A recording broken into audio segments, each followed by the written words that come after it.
Hey, what's up, everybody? It's your boy CN Mederates. Welcome to another week episode of More Than Just a Game. And tonight we thought we'll change it up a little bit, and we'll bring on someone that's one has a background in sports, but not in rugby. All right, a little bit in rugby, but more another sport. But I'll let him explain that. But has a background in music, and now he does a lot of work within the community, helping to empower youth. He is the original Skux Deluxe, all the way from West Auckland, Caston boys, right? My brother, the man himself, Samuel Brown. Welcome to the podcast, Us. Servus. Man, good to see you, man. I mean, I can't recognize you anymore, man. You're fading away, bro. You're fading away. How's everything going, man? Looking healthy, man. Hey, just trying to keep up with the real master. Oh man, how's the family and how's everything been in these times for you? Hey man, family's been good. In these times, man, we've been thriving. Our catchphrase for the past wee while has been, we're not going to survive, we're going to thrive. Awesome. And absolutely, we've been thriving, man. We, relationally as a family, we've grown spiritually. Our marriage has gone to new levels, and man, it's just I could go on, but man, we've absolutely just gone from strength to strength in this season. So God's been good. That's awesome, man. That's awesome to hear and very encouraging too, man. And it's awesome to have you on, bro.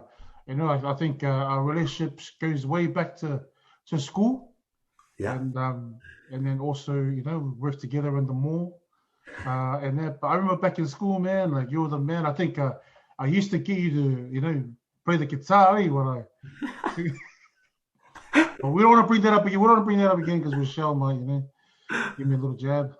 But again, we worked together, and that's so man. We've been on a bit of a journey, and it's awesome how we can still journey together even after all those years. Was there anything that stood out to you in those days, Sam? Like us hanging out together, or back in those days? hey, many things, but I remember those days that you mentioned the guitar, turning Christian songs into love songs. Please forgive me. Please forgive me. Please forgive us, Lord. Forgive us, Lord. It's funny because I think we both used to think we were skux back then, and then God took away a few things that I know it took. used to. It's us minus a few things from back in the days. Yep. We have this here and Missing tooth. missing teeth, yep, in the back over here. But hey, yeah, man, those man, I love the fact that even after all those skux days, we still get to do life together, bro. It's real. And you're still Skux. You're still Skux. Oh, hey, as long as my wife thinks that, man. 100%. Awesome. But like I said before, man, welcome to More Than Just a Game podcast. And the whole purpose of this podcast is about sharing your story and also empowering our viewers, who are going to be watching this. We've got parents, young athletes, this will go out on YouTube, and there's a lot of people can plug into this. And I know that there'll be a lot of great nuggets that you will share tonight that everybody can write down. So if you're watching, make sure you have your pen and paper ready, your tablet, your iPad, whatever it is that you take notes on, because tonight's gonna be fire. Everybody say fire, fire. All right. So tonight, Sam, just to start us off, bro, we've got just some warm-up questions, man. Yeah, let's Just do to it. start us off, just to get us warmed up, just to break a little sweat before we get into some of the more serious questions. So first one, man, okay. We're looking at shoes, because I know you're a man of shoes, right? Man of shoes, okay? I just want to ask you, right? Nike or Adidas, right? Or whatever it is, and you say which one you like, okay? Just to start us off, okay? All right, here we go. Nike, Adidas. Nike. Nike, I like it. All right. Foods, eh? Chop suey, curry. Chop suey. Chop suey. All right. Next one. Reggae or love songs? Oh, love songs till midnight. Love songs till midnight. That's why you're Skux Deluxe, man. You mean Skux Deluxe always listens to love songs? I 98 FM. I thought you were gonna say 5:31 PI. Oh well. All right. Next one, right, is all right. Action movies, action movies, okay, or action Yeah. heroes. All right. So okay, cool. Dolph Lundgren, Sylvester Stallone. I have to say, Dolph Lundgren, man. Yeah, the man, eh? The I- man. I'm a big Universal Soul fan, and I fell in love with that guy. I think he was on like He-Man as well back in the day. But Dolph all the way, man. Dolph, the old Dolph. All right. Okay. Chuck Norris, Bruce Lee, Ah, Bruce Lee. Van Damme, Jet Li. Ah, hey, that's a tough one. But I won't say Van Damme because his pants were nice and tight. Is that when you're wearing your black singlet thing? The last was like that. Eh? For those of you that haven't watched Kickboxer, okay, go watch it. Okay, you'll know what we're talking about the black singlet and these moves that Sam used to do Yeah. back in the days. All right, okay, so all right, this is a tough question. Okay, all right, you got to answer. You got to answer. You know, you get the right answer, otherwise you'll be sleeping on the couch. All right, okay. What is your favorite meal that your wife cooks, and why? Man. Ooh, that's a tough one. She's not allowed to watch the fake. Oh, what's my favorite meal that Tony cooks? Oh, I have to be honest. I love cooking. Yep. I most Bit of of a the chef, a bit of a chef. most of the time I force my way into the kitchen. Yep. But if Tony's cooking, she makes an awesome, real simple coconut rice. Wow.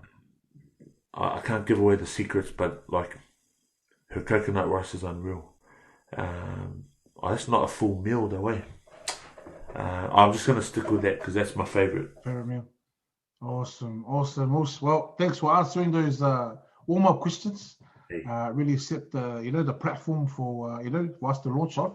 And so yeah, just to start off, man. Like I know that your background, bit of sports, bit of rugby and another sport. I'll let you talk about that.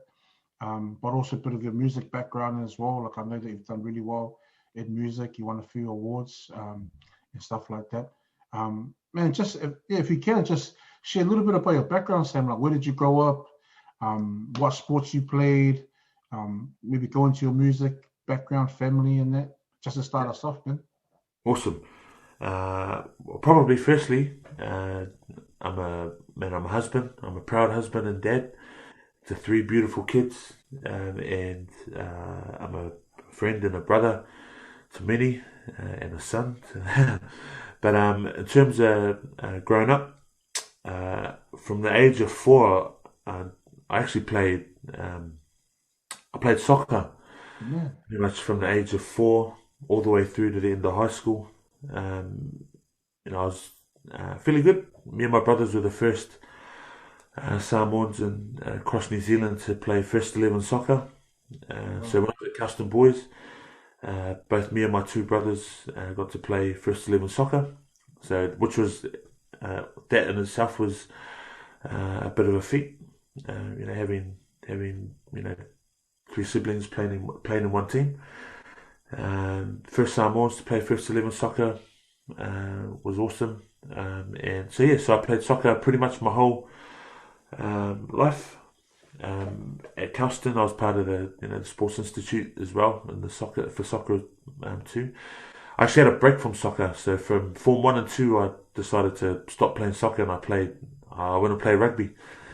And my claim to fame was first year playing rugby, I made Walter Dixon, which Nice. was a rep team back in the young days. I don't know if they still have that. Both Form 1 and 2, because I was a lightweight. But then when I enrolled to Cowston Boys, I actually enrolled. I applied for the Sports Institute for rugby, and then when I got the notice that I got in, my first day I went to get my gears, and they gave me soccer gears instead of rugby gears. So I was like, oh well, quit my rugby career and went back to play soccer. And I did that all the way through high school, a couple of years outside of high school. Then before I stopped playing sports, I had another year playing rugby. I played for Kimu actually. remember that, bro. I remember that. I remember playing against the Rock himself, and that was my first and last season in rugby. But all in all, I was a soccer boy growing up, so not many Samoans can claim fame to being soccer players. But yeah, and pretty What was much. it like? What was it like growing up, bro? For you, yeah, in the environment that you were in, and stuff like that. Well, I was very fortunate. At home, I grew up with really amazing parents who loved the Lord, and you know, so I've grown up from an early age having a relationship with God. I'm a I'm a believer in Jesus, and I think that in itself, set a great platform and foundation for me growing up, and stepping through the different seasons of life from adolescence to teenage years to adulthood. Always having that foundation of Jesus and Christianity set me up for big wins. Obviously, there were also some big failures over the years, but always being able to come back to the reality that Jesus loves me and Jesus loves us through in and out of every season. I think that was a big, big saving grace for me. Yeah. It's funny actually. Going back to the soccer part. A Samoan playing soccer wasn't normal back then, but it's funny because even though I was one of like I played soccer and my brothers played soccer, you think all the boys would mock me, but actually all the boys, I was still one of the boys and never copped any slack from any of the brothers. And actually, I think a lot of them actually loved the fact that there was one of the boys representing the island, the Pasifika community within the white boy rank, if you like. So even that was awesome. But man, now I grew up in an awesome family, awesome support from my parents and my siblings, and very fortunate. I know we'll get into it, but these days, and even back in the days, a lot of young people that didn't have that. Yeah. And I know that even for yourself, you got two amazing parents, so you can testify to the grace of having amazing parents in your corner. But yeah, that was growing up in that environment was a real. I count myself very very fortunate, very blessed to be able to do that. Oh, that's awesome, man. That's awesome. And so, like, I mean, when I mean, I know that you're big on music and things like that. And when did that start happening? With music and how far did you go in music? Yeah, so man, I always loved music. Obviously, growing up in church, there's an element of music involved in the church. I grew up. I went to a pretty old school church where it was just piano and hymns. Oh, wow. But then where I lived, my next door neighbours, one of my very close brothers that I grew up with next door, Pat Moster. He is a little bit older than me, and he always used to. Is an amazing singer, amazing guitar player, and I remember growing up from early teen years up until my late teen years. I I'd go in the room to go to sleep, and my room was close to the garage next door, and he'd always be in there jamming worship, old Hillsong, Israel Houghton songs, the old Brian McKnight songs. Hmm. Yeah, but man, it really just resonated with me because I loved music, um, and then so I'd always listen to Pat playing over the fence, and then one day I was a bit of an undercover guy, like no one knew that I could really play guitar or sing, and then one day I went over with a couple of other brothers to go see Pat, and then we ended up having a jam in the garage, and even Pat was like, I had no idea that you could sing. And then that started the journey. We started a worship team together, lifestyle of worship, with myself, Pat, Eric Viliamo, and Sams. And man, we very fortunate to be able to write some songs and record and release some a few songs and an album, and which led to us winning a couple of awards, Vodafone Music Awards, or at the Pacific Music Awards. We won 2 awards. We won the Gospel Award, and we also won the People's Choice Award, which was that was unreal because you're talking about artists like Scribe and Aradna and Eddie's and some amazing Pasifika artists, and we were very blessed and fortunate to be able to win the People's Choice Award. Wow. So there was a couple of awards. We got nominations. We also got nominated for the Vodafone Music Awards. I was already in Melbourne by then, but the boys got to go and represent us there. And yeah, man, God opened up some doors for us to be able to, do some amazing things with the gifts that He gave us, and to be able to reach so many people, and all across the world, with through the vehicle of music, and yeah, so that's the journey, and even over here, managed to 6 years ago I moved to Melbourne, but even while being there, I've been fortunate enough to be able to record a bit of music and release some music here on my own with some of the other boys, and I've done it over here. So yeah, man, it was awesome. That's awesome, man. I mean, and again, congratulations on all your success. And I know that wouldn't have come easy. I know there would have been a lot of sacrifices, but also a lot of hard work. And I mean, a lot of the athletes that are watching now, I know they can definitely relate to, wanting to, achieve success. Yeah. Right. And so, just a question, Sam. With the success that you've achieved, what were some key things that you had to put in place, to achieve that success? Whether it was in your music, whether it was in your sports, what were some key things there that these young athletes can take away and apply? Yeah, man, probably the biggest outside of my relationship with God and making sure that with everything that I do, I honor I'm honoring God, but I'd say second to that would be making sure and look, man, just being real transparent, making sure that I had the right people in my corner. Yeah. And when I say being transparent, is because I don't always have the right people in my corner.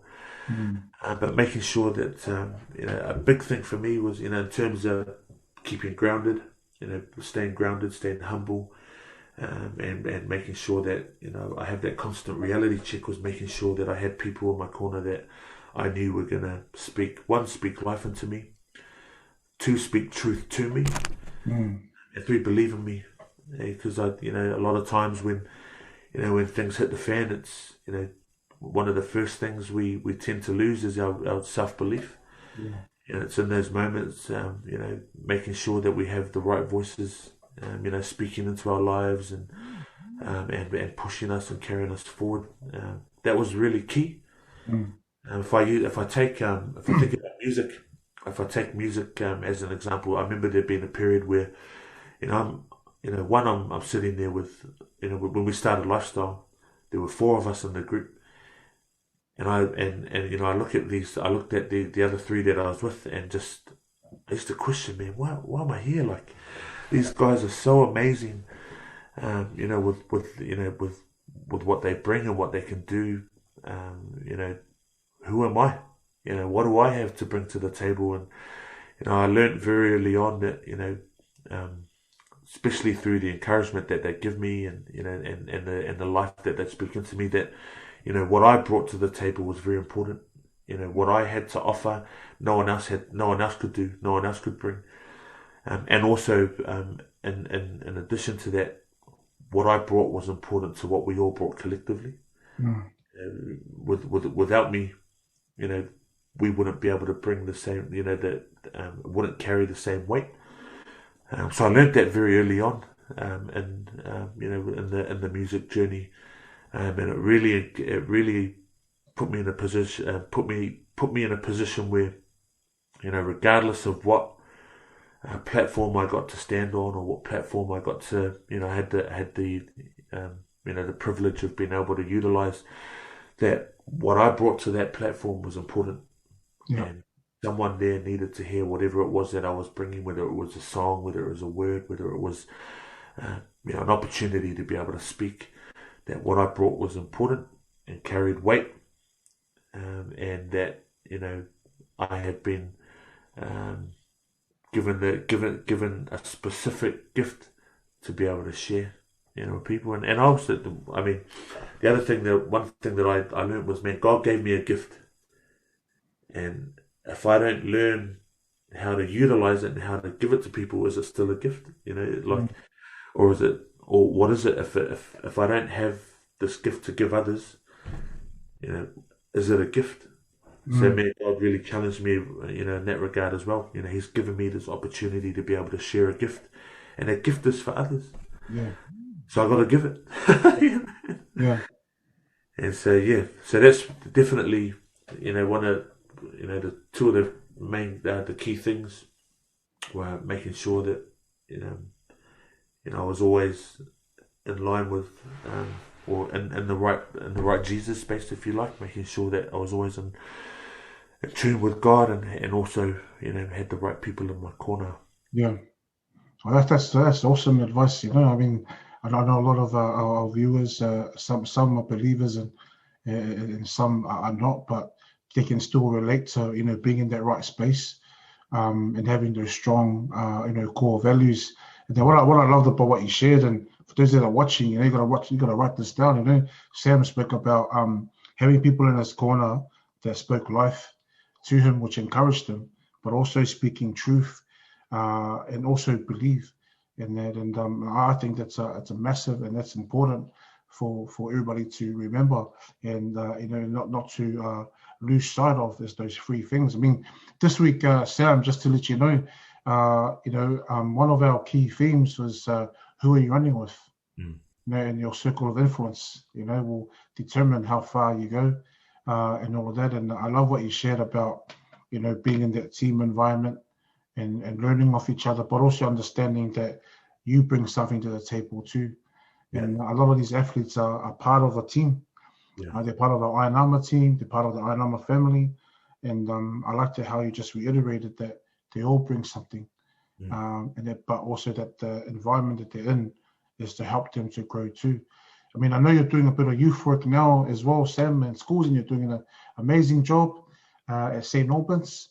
And so, as a youth work mentor, leadership, coordinator, how more important is it that you bring that message across to these kids about their circle of influence, especially in the times they were in, like who you have in your in your circles? How do you look for these kind of people that help you to grow? Like how big is that message with what you do in your line of work that you do? Yeah, it's huge because, I highlighted before, man. I'm very fortunate to have grown up in an environment that was, nurturing, encouraging, and one where, I had people in my corner right from the start. But that's not the reality for a lot of the young people that we work with. A lot of them come from broken homes. A lot of them come from homes where either dad isn't there or mum isn't there. So a lot of them come from an environment where they don't have people in their corner. And then, understanding youth, or actually probably taking a step further, understanding human nature, where, we crave value. We want attention.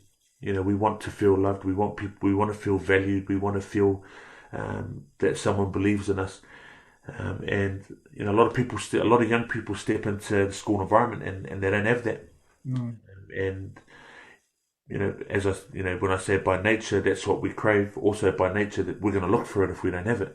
That's right. A lot of kids, a lot of young people look for it in the wrong places, unfortunately, and they look to friendship groups, and they look to gangs, and they look to they look at within those sorts of avenues. And so the message of having the right people in your corner, the message of that I get to speak into every day around believing in someone and valuing someone, is huge, because the way I look at it is, I take it, I put it upon myself. Not that I mean, it's not on my shoulders, but when I'm in St Albans and when I'm in that space, it's on my shoulders to save someone's life. Yep. And that's exactly how I look at it, because if we think about what happened in Brimbank earlier this year, when kids don't feel valued and they find value somewhere else, it puts them in a position where things like that happen. Yep. Ultimately, I say to myself, man, I don't want that. I don't, I don't want another one of our young people to be in that position, in either positions where they either lose their life or they take a life. And I know that I know that sounds extreme, but it's not extreme when you think that, man, that actually just happened on our front doorstep not that long ago. So, the question is, how is it? Why is it important? And how important is it?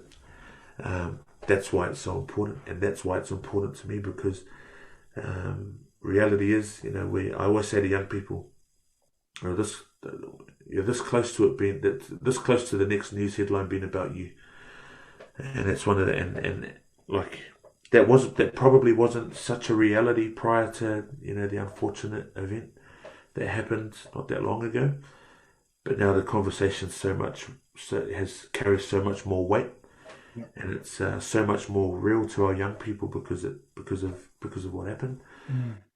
So that's why it carries so much importance. Being able to speak life into someone, being able to believe in someone, being able to tell someone that that actually there is someone in this world that values you. Yep. Otherwise, they're going to go look for it in the wrong places. Yeah, that's man. That's great advice, man. And I mean, that's so important. I mean, I know athletes that are listening to it right now, because that would have what happened there would have highlighted the importance of finding someone to focus on that will help them direct them in another path. And that, and we speak a lot of that to a lot of our athletes, right? Is focusing on your vision, focusing on your dreams, because we know 2020 has been a big year for many. And that, what we always encourage is about, running with the people that are running where you want to run. Yeah. And that's in a direction that is going to grow you as a person, but also bring you to a place of success, but not success in a place where, it's all about you, but in a place where you can use that success to help impact lives. Yeah. And so that's awesome that you brought that to light. The importance of, having the right people around you in your own journey, but also now with the recent events and things like that and stuff. That's awesome. Thanks for sharing that, bro. And so, before we knock off, or finish, if you were to speak to, our athletes right now, like if you were Coach Sam in front of them, sports coach hat on, right? Soccer Sam, rugby Sam, hat on. What would you say to them, right, in this time? I mean, a lot of them have had sports cancelled this year, but a lot of them have plugged into our I-Number program, right, so kept engaged. And so if you were to speak in front of them right now, what would be tonight you've shared about having people that speak life, speaking truth, and believing in them. Yeah. But what are some practical tips that you can speak to the athletes that they can apply to help them in their journey as they navigate the rest of 2020 to finish strong? And then what would be some tips they can encourage them maybe around how they can be better at home, how they can be better at school and in their sports? What are some tips from the old Sifu himself? Well, the first one that I learned from the real Sifu, one of the first things that we're constantly telling young people is, how you finish something often determines how you start the next. Yes. And I always say to young people at school, we can't control what's already happened. Yeah. We can't control what's in front of us. And even though we only have, some of our year 11s and 12s finish in the next week or two. So even though we have 1 or 2 or, between, 2 to 6 weeks left in this term before the end of the year, it's never too late to turn things around. Because the last thing you want to do is walk out of an environment with your head down, because I guarantee when you walk back into that environment, you're going to walk back in with regrets as well.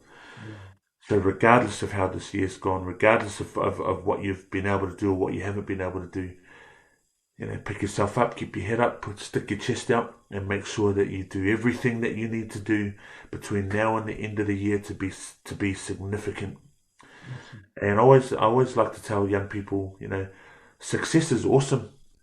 Success can be a real motivator. But if I ask Coach Chris and I say, man, do you remember that time you won the World Cup, with the New Zealand under-20s? 19s, New Zealand under-19s. Man, that was success. Hey, but the moment you flew back, the medals got rusty. Don't even know where the trophy is. Yeah. And then, at the end of that tournament, they're already planning for the next team. Yeah, that's right. Success is always temporary. But I always say, man, let's not aim for success. Let's aim for significance, because significance is your legacy. Significance is what people remember long after you've gone.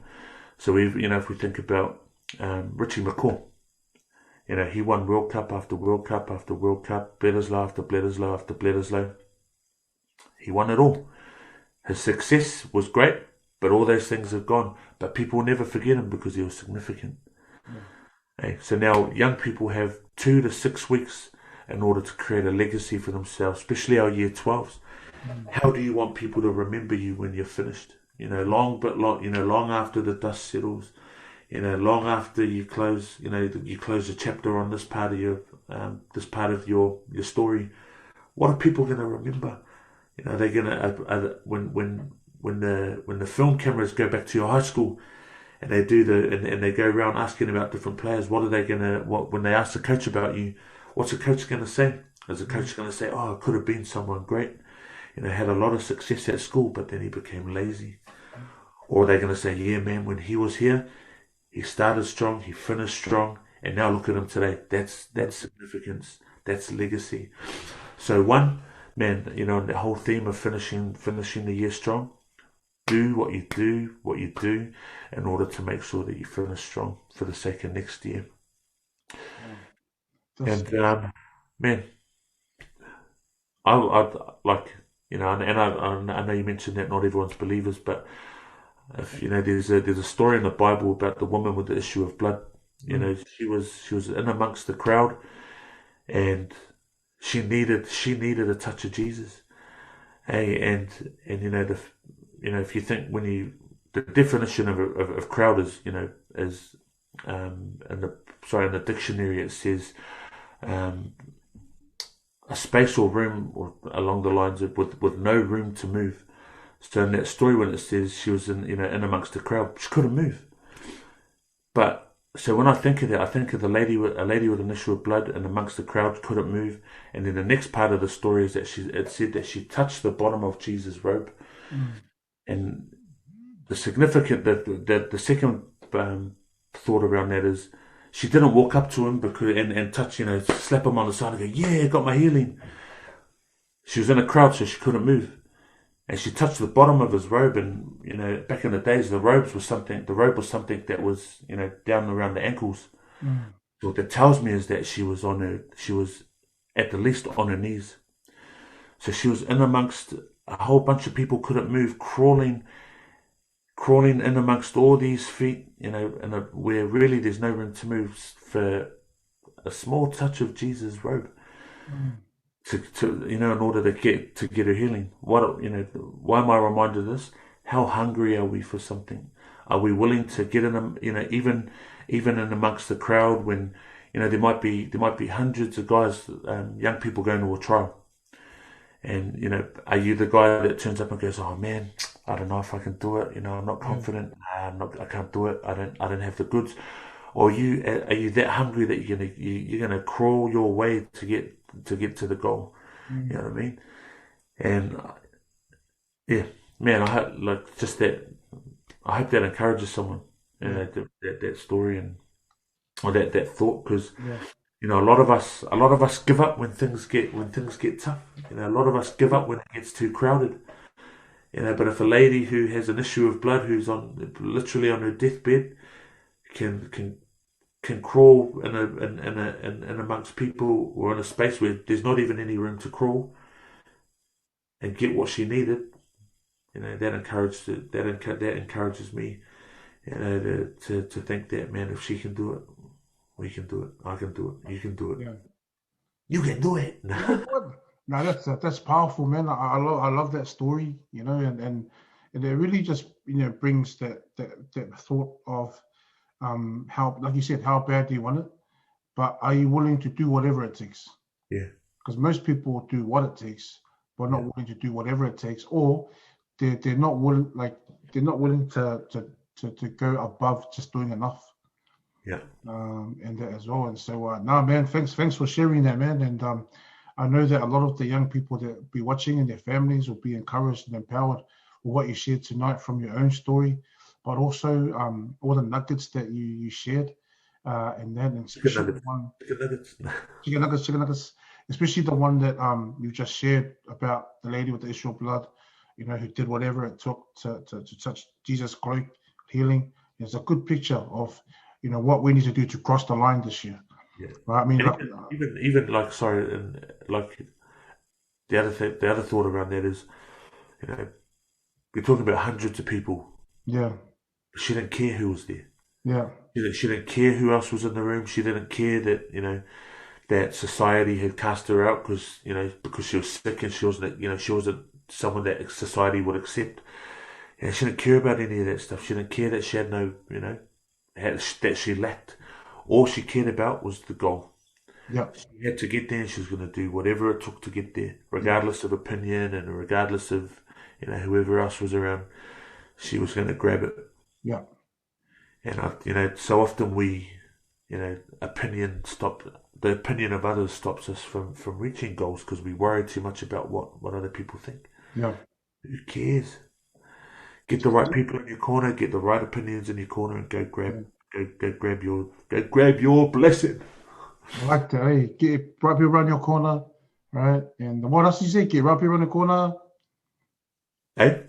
You said get the right people around your corner and get the right people in your corner, and I was saying, and stay in line with Jesus. But in terms of the right people in your corner, the people that believe in you, yeah, and the people that are going to speak truth to you, yeah.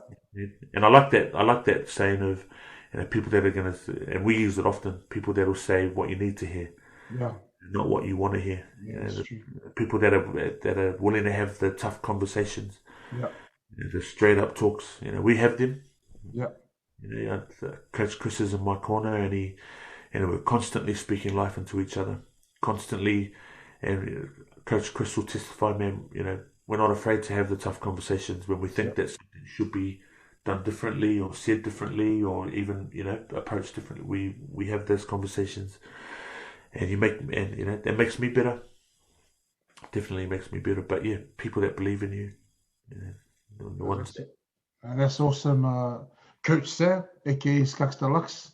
We really appreciate you sharing all your wisdom with us tonight. And for those of you who are watching and listening, a lot of things there, right? And for those, especially the athletes, and then we're going to be breaking this down and unpacking this on Friday night for our mentoring session. But even parents who are watching, some real gold chicken nuggets there to take away tonight.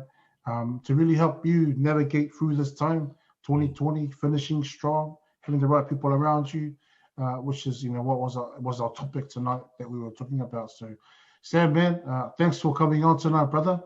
And I really appreciate you, the work that, you do at INAMA as well for our mentoring, but also the amazing work that you do in the community in LA. And, we pray a blessing upon you and your family, Tony and the kids throughout this time.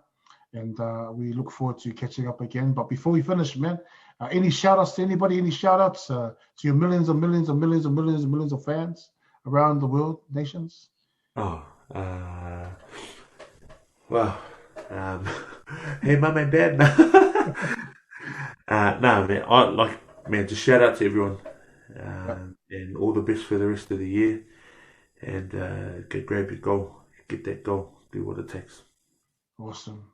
Thank you, Sam. Thanks again for coming on board. And we love you, bro. And we look forward to catching up again. But for those of you that have joined us tonight on our More Than Just a Game podcast, you know what? That's it for tonight. But we'll be back again with another episode of More Than Just a Game make sure, okay, what I always say every week, right? Don't just listen and let it go out the other ear, right? Listen and apply, right? Listen and apply. Don't just be hearers of the word, be doers, as only then that it becomes the knowledge that you receive will become wisdom. All right, then you can share with others. So be blessed, everybody. So, boy, see you motivate, aka Coach Chris, with our brother Sam tonight, signing out. Let's go. Let's go.